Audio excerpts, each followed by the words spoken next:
In this video, we'll show you how to replace the battery on your Ford Edge. This is located in the engine bay and right behind the air filter box. Let's get started.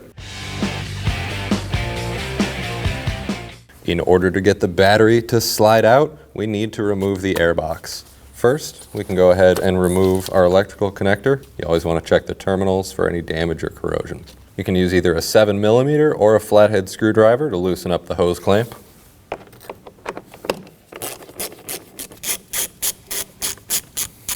On the driver's side of the airbox, we have two tabs. We can simply pop those out and grab onto the intake grommet or boot here. We can remove the upper portion of the box and grab onto the edge of the filter and go ahead and remove that. Quick inspection of that before we set it off to the side. We have two more 7mm bolts up here at the top of the inlet.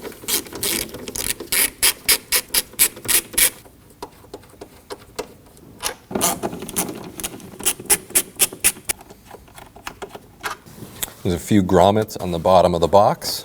Pop those out and pull the box out. We have an 8mm holding in our tie down here.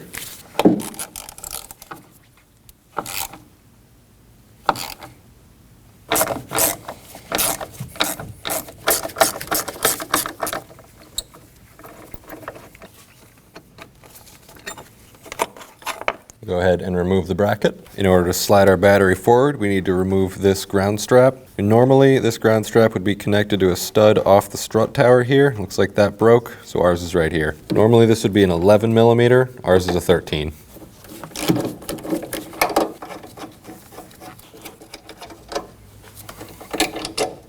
Just slide that off, set it down.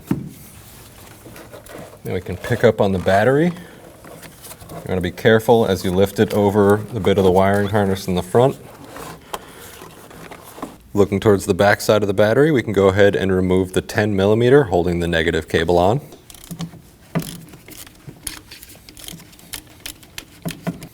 You just need to loosen that up. You can shimmy the cable back and forth until the terminal comes off the battery and set it off to the side. We can move positive terminal boot out of the way. We have another 10mm here to remove the positive terminal. Just loosen that up.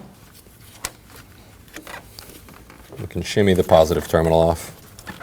Depending on the type of battery in your vehicle, you may have a handle on top. If not, you can certainly grab it from the underside. I have a couple handles up top. So we're just going to slide this forward and remove it from the vehicle. Whenever you disconnect a battery terminal, you want to make sure you inspect it for any damage or corrosion. If there is any corrosion or anything, you want to go ahead and clean that up. I have a battery terminal brush here. We'll do that to both of the terminals. We'll go ahead and get the battery onto its tray. Make sure that your terminals aren't going to get trapped in the back of the battery there. Start to slide it in. Before installing our terminals, it's good to clean up the terminals of the battery. You can certainly use a wire brush for this. I have a battery terminal cleaner. We'll do the same to the other terminal as well. As we start to get the battery in, you get the positive terminal on. Make sure it's set all the way down. It's also good to have the terminal in the same orientation when you took it off. We'll go ahead and snug that down. Doesn't need to be too tight. Just needs to not turn. We'll get the cover back on the positive terminal. Next we can get the negative terminal on.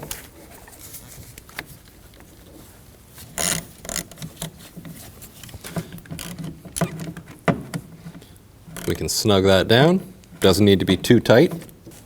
Just enough that the terminal doesn't move. Now we can just slide the battery back into place, again being cautious of the bit of wiring harness in front of the battery.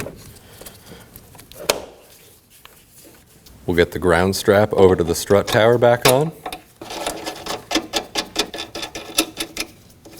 We can go ahead and snug this down.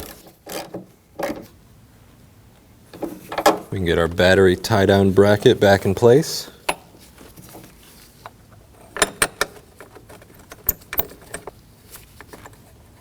We can tighten down the battery hold down.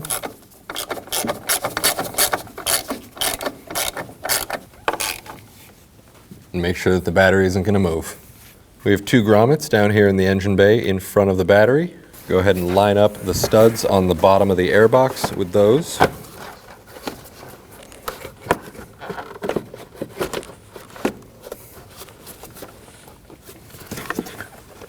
Next we can get our bolts back into our intake duct. We'll snug each of those down. Get the air filter back in. We'll get the upper portion of the intake box in. We'll get this part into the boot.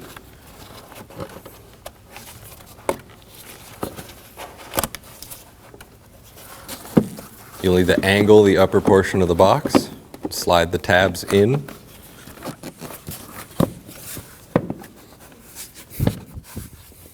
Then we can close down the clips.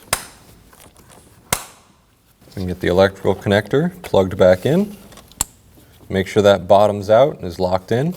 And we can go ahead and tighten down the hose clamp.